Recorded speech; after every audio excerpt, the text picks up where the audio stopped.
Hello students, welcome to mechanical concepts. इस video में मैं आपसे इंडस्ट्रियल मैनेजमेंट चैप्टर 1 के एमसीक्यूज़ डिस्कस करने वाला हूँ और ये हमारे इंडस्ट्रियल मैनेजमेंट का एमसीक्यू का सेकंड वीडियो रहेगा, जिसमें एमसीक्यू नंबर है 26 से 50। Okay, diploma in mechanical students के लिए है, ये आप सभी को पता है। तो थंबनेल तो आपने देख लिया होगा। ओके, सो वीडियो को स्टार्ट करते हैं। This is our MCQ number 26। So let's start it. Identify the system, subsystem and sub-subsystem from the below figure। तो देखिए, इस फिगर में से हमें क्या करना है, सिस्टम को फाइंड करना है, सब सिस्टम को और सब सिस्टम। ठीक है, तो ऑप्शंस देखेंगे। तो देखिए, आपको पहले क्या करना होता है, मैं आपको समझा दूँ कि अगर मैं आपको एक सिस्टम दे दूँ कि ये एक सिस्टम है, तो उसके अंदर जो भी रहेगा ना, दैट इज़ अवर सब सिस्टम। ओके, और मैं इसको पढ़ूंगा कैसे, देखिए, बी इज़ अ सब सिस्टम ऑफ ए, यानी कि बी ए की सब सिस्टम है। ठीक है, गुजराती में बोलता हूँ कि बी जे છે એ એની सब સિસ્ટમ છે, એવી રીતે સી પણ એની सब સિસ્ટમ છે। Okay, because C is inside A ना, इसीलिए, है ना। और अगर मान लेता हूँ कि बी के अंदर कोई सिस्टम है जिसको मैं बोल देता हूँ डी, तो बी को अगर मैं सिस्टम मानूं तो डी उसकी सब सिस्टम हो गई, बट जो डी है वो ए के लिए सब सिस्टम हो गई। समझ रहे हो आप? तो सिस्टम, उसके बाद आता है सब सिस्टम और उसके अंदर आता है सब सिस्टम। अगर आप सेकंड से स्टार्ट करो तो सेकंड को अगर सिस्टम मानते हो तो उसके अंदर होगी सब सिस्टम। ठीक है, इस तरह से कंटिन्यू रहेगा। तो उसी तरह देखिए, ए को सिस्टम माना है, ये रहा ए, आपको दिख रहा है, और ए के अंदर जो स्मॉल ए है दैट इज़ सब सिस्टम। तो यस, स्मॉल इज़ अ सब सिस्टम, सही है। क्या लिखा है देखो, सब सिस्टम किसकी, ए की। ओके, कैपिटल ए की, और स्मॉल ई है सब सिस्टम ऑफ कैपिटल ए। तो स्मॉल ई जो देखिए, ये ई जो है एक्चुअली वो सब सिस्टम किसकी है, डी की है, बट डी भी एक सब सिस्टम ए का है। तो ई क्या बन गया हमारे लिए, सब सिस्टम ऑफ ए, है ना। दो बार सब लगाना पड़ेगा, तो ये हमारा करेक्ट आंसर है। बट उसका मतलब ये नहीं कि सेकंड वाला गलत है, थोड़ा एक बार हमें चेक करना पड़ेगा यहाँ पे। ठीक है, डी को सिस्टम माना है, देखिए डी सिस्टम है, तो चलो अभी सही मान लेते हैं कि डी एक सिस्टम है, और ई हो गई उसकी सब सिस्टम। तो देखिए ई जो है उसकी सब सिस्टम है, तो ये भी करेक्ट है। लिखा है ना, देखो सब सिस्टम ऑफ स्मॉल डी, तो ये तो करेक्ट है।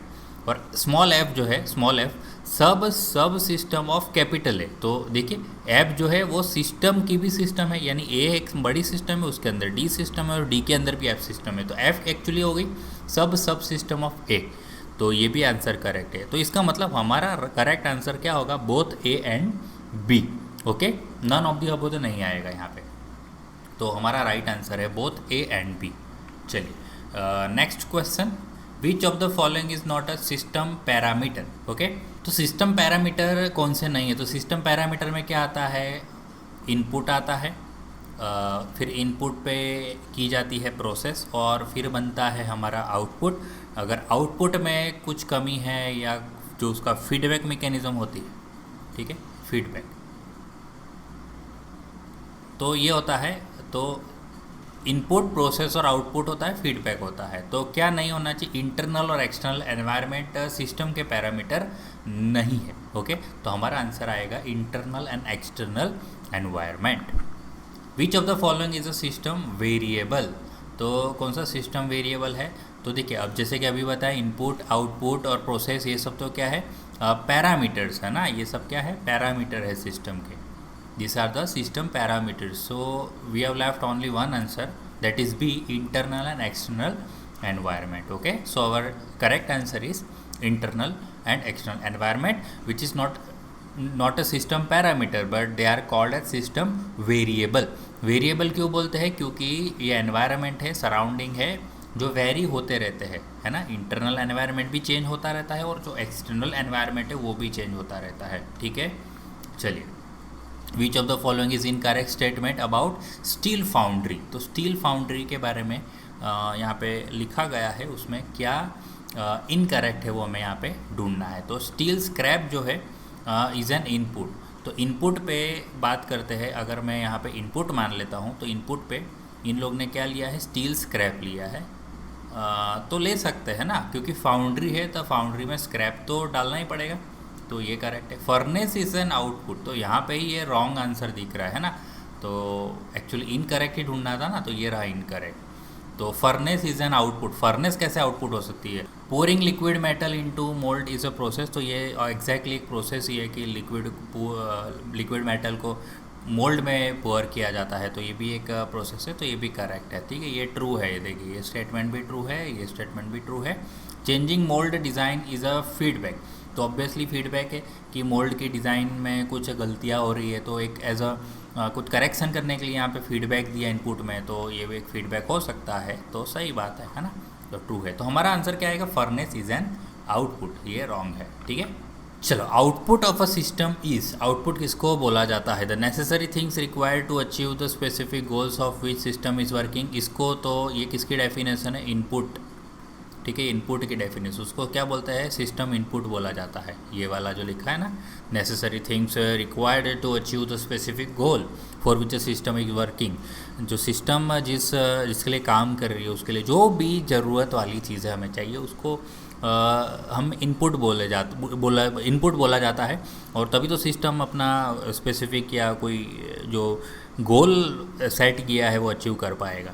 कॉन्सेप्ट, आउटपुट से concept which separate system from other factors, तो नहीं, इसको तो हम क्या बोलते हैं? बाउंड्री बोलते हैं। ठीक है, the final result emerging out from the system, yes this is output, है ना, तो ये रहा हमारा आंसर।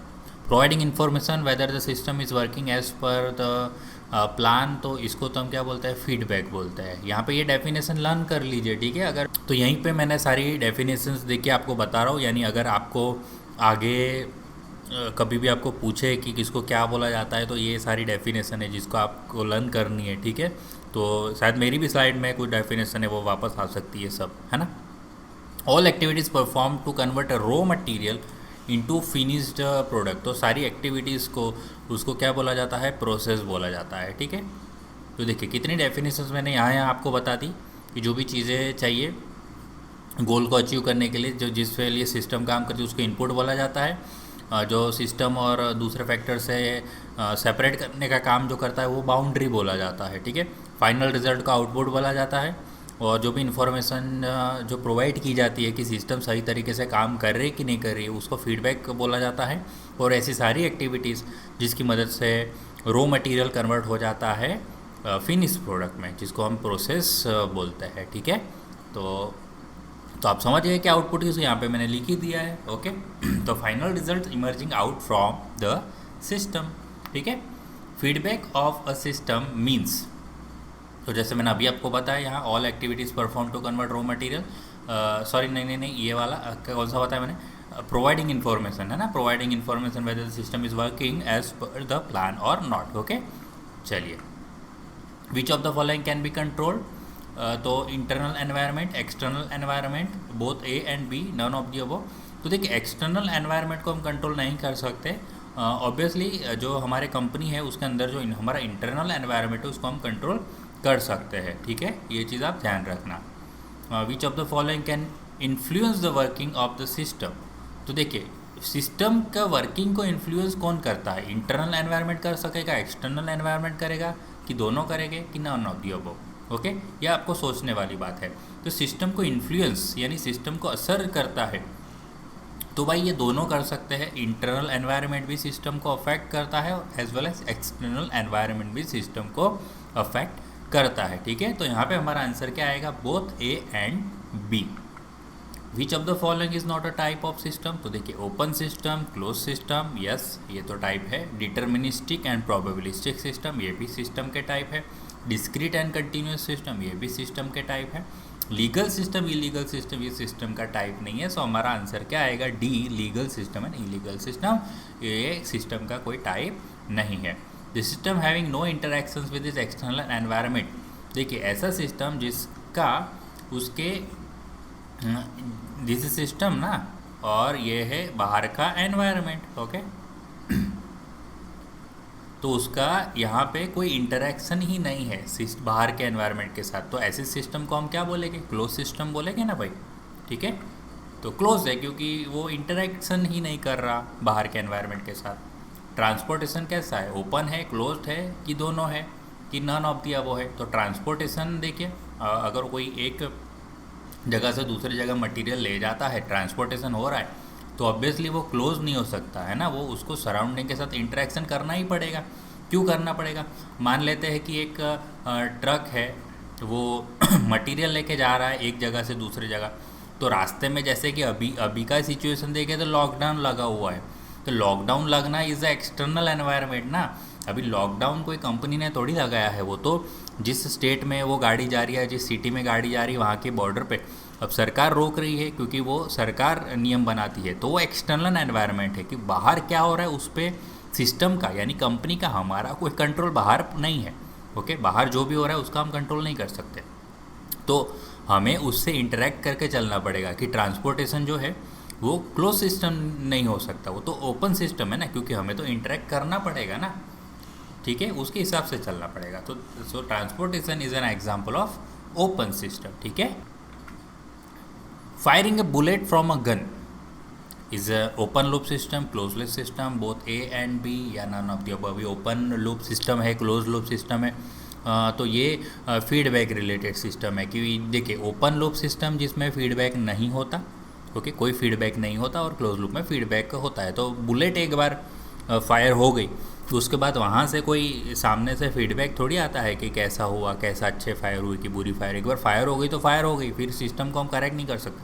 ओके, तो ये ओपन लूप सिस्टम का एग्जांपल हुआ। क्लोज लूप सिस्टम नहीं होगा ना ये, क्योंकि इसमें फीडबैक का कोई सिस्टम नहीं होता। In which of the system impact of internal and external parameters on the working of the system can be measured accurately। Okay, तो जो इम्पैक्ट है एक्सटर्नल और जो भी इंटरनल पैरामीटर उसका सिस्टम के वर्किंग पे जो भी इम्पैक्ट हो रहा है उसको हम अगर एक्यूरेटली मेज़र कर सकते हैं, इसका मतलब that system is called deterministic system, ठीक है। ये याद रखना, ये डेफिनेशन है ना, दिस इज डेफिनेशन। किसकी डेफिनेशन है? डिटर्मिनिस्टिक सिस्टम की। In which of the system impact of the environment on the working of the system can not measure accurately, उसको हम एक्यूरेटली मेज़र नहीं कर सकते, ठीक है। तो एक्यूरेटली मेज़र नहीं कर सकते तो वो फिर हम प्रोबेबिलिस्टिक सिस्टम बोलेंगे, okay. Statistical theory can helpful, obviously ये पिछला क्वेश्चन से ही कनेक्टेड है कि प्रोबेबिलिस्टिक सिस्टम जिसमें हम इम्पैक्ट को एक्यूरेटली मेज़र नहीं कर सकते, तक एक्यूरेटली मेज़र नहीं कर सकते तो अंदाज़ा तो लगा सकते हैं ना, तो फिर स्टेटिस्टिकल थियरी का आपको यहाँ पे हेल्प लेना पड़ेगा। सो ये कौन से सिस्टम में होगा? Obviously probabilistic system. Which of the following is a continuous system, या तो हम दूसरी तरह से बोल सकते हैं विच of the following is not a discrete system. Okay, continuous system और डिस्क्रीट। कंटिन्यूस किसको बोलेंगे? जिसमें इनपुट और प्रोसेस और आउटपुट ये जो है ये फिक्स्ड पैटर्न में चलता रहता है, इसको चेंज नहीं होगा। एक इनपुट आएगा, प्रोसेस होगा, आउटपुट होगा, ठीक है। जैसे कि सीमेंट में होता है, सीमेंट बनने का एक बार प्रोसीजर फिक्स है ना, इनपुट आएगा, प्रोसेस होगा, आउटपुट बनेगा। शुगर में भी वैसा ही होता है, ठीक है, और टेक्सटाइल में भी वैसा ही होता है, उसमें कोई चेंजेस ज़्यादातर होते नहीं है, ठीक है। तो ये कंटिन्यूस सिस्टम है ना, ये सारे कंटिन्यूस सिस्टम है। तो यहाँ पे हमारा आंसर क्या आएगा? ऑल ऑफ दी अबव आएगा। System in which raw material is converted into finished goods using different inputs and processes is called, ठीक है। सिस्टम जिसमें रॉ मटेरियल को कन्वर्ट किया जाता है फिनिश गुड में using different inputs and processes, तो रॉ मटेरियल को फिनिश गुड में बनेगा तो फिर प्रोडक्शन में, नॉन प्रोडक्शन में, ओपन सिस्टम, डिस्क्रीट सिस्टम। तो यहाँ पे ये प्रोडक्शन सिस्टम, प्रोडक्शन तो आप पहले से जानते हैं, जिसमें रॉ मटेरियल होता है उसको प्रोसेस की जाती है, फिर कन्वर्ट होकर आउटपुट बन जाता है, सामान बन जाता है, गुड्स बन जाता है, ओके, फिनिश प्रोडक्ट्स बन जाता है। तो ये प्रोडक्शन सिस्टम बोलेंगे इसको, ठीक है। System in which output is in the form of service, okay, जिसमें आउटपुट कैसे होता है? In the form of service होता है। तो ऐसी सिस्टम को क्या बोला जाता है? नॉन प्रोडक्शन सिस्टम बोला जाता है। Logistic is an example of, तो लॉजिस्टिक का मतलब क्या होता है? एक तरह का जो ट्रांसपोर्टेशन वाले होते हैं ना, जो प्राइवेट ट्रांसपोर्टेशन करते हैं, ओके। जैसे कि कंपनी जो होती है वो कभी कभी अपने मटेरियल को एक जगह से दूसरे जगह भेजना होता है, तो उसके बाद खुद का लॉजिस्टिक नहीं होता, तो फिर वो लॉजिस्टिक वालों को कांटेक्ट करता है जो उनका सामान है एक जगह से दूसरी जगह ट्रांसपोर्ट कर देता है, ठीक है। तो लॉजिस्टिक एक तरह का सर्विस प्रोवाइड करता है, वो प्रोडक्शन नहीं होगा, उसमें सर्विस प्रोवाइडर है, इसीलिए वो नॉन प्रोडक्शन सिस्टम होगा, ठीक है। different components of a system, subsystem and their interactions with each other are studied. Study करते हैं ना, देखिए स्टडी किस में, अलग अलग कंपोनेंट सिस्टम के, सब सिस्टम के और उसके इंटरेक्शंस एक दूसरे के साथ, उसको स्टडी किया जाता है। उसको क्या बोला जाता है? सिस्टम डिज़ाइन बोला जाता है, इवैल्यूएशन बोला जाता है, एनालिसिस बोला जाता है कि मॉडिफिकेशन बोला जाता है। तो उसको क्या बोला जाता है? स्टडी करना किस में आता है? एनालिसिस में आता है ना, तो उसको हम सिस्टम एनालिसिस बोलते हैं। विच of the following statement is incorrect about system? तो पढ़ते हैं, फिर देखते हैं कौन सा इनकरेक्ट है। कि system is an arrangement where individual but interdependent sub systems work towards achievement of specific common goal. Yes, specific common goal, ये सब करेक्ट लिखा है, ठीक है। System is made up of a human elements only? नहीं, this is wrong. कि system सिर्फ human element से थोड़ी बनता है, human as well as non human element से भी बनता है। Each system has got its own boundary which decides external internal environment of a system, ये भी करेक्ट है। Input output process system boundary feedback are system parameters, ये भी correct है, ठीक है। तो यहाँ पे हमारा आंसर क्या आएगा? बी आएगा। The continuous changing of surrounding in which system works. तो देखिए सराउंडिंग कंटिन्यूसली चेंज होता जाता है, उसी में तो सिस्टम काम करता रहता है, तो उसको हम क्या बोलते हैं? जो सिस्टम वेरिएबल्स बोलते हैं। ओके, कि सिस्टम वेरिएबल्स क्या होते हैं? क्योंकि कंटिन्यूसली वो चेंज होते रहते हैं। System having interactions with its external environment is called. देखिए सिस्टम जिसका इंटरेक्शन एक्सटर्नल एनवायरनमेंट के साथ है तो उसको हम ओपन सिस्टम बोलते हैं। जैसे कि लास्ट एक डेफिनेशन आई थी क्लोज सिस्टम की, जिसमें इंटरेक्शंस एक्सटर्नल एनवायरनमेंट के साथ नहीं था, ठीक है। The system in which working of input process output activities are done as per set pattern, ये डेफिनेशन मैंने अभी अभी आपको बताई। ऐसे विदाउट एनी चेंज इसको कंटिन्यूस सिस्टम बोलते हैं, ठीक है। जो अभी हमने शुगर इंडस्ट्रीज़ ने ये सब एग्जांपल दिए वो। The system where input process output activities are done without any set pattern, देखिए सेट पैटर्न में नहीं किया जाता है तो फिर उसको हम डिस्क्रीट सिस्टम बोलते हैं, ठीक है। तो चलिए यहाँ पे हमारे नेक्स्ट 26 to 50 यानी हमने चैप्टर 1 के टोटल 50 MCQs यहाँ पे प्रिपेयर कर लिए हैं, अगर आपने मेरे दोनों वीडियो को बहुत अच्छे से देखा है तो, ठीक है।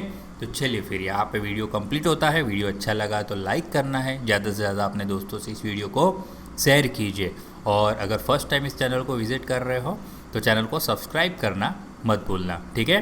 तो चलिए फिर अब मिलेंगे नेक्स्ट वीडियो में। थैंक यू, जय हिंद।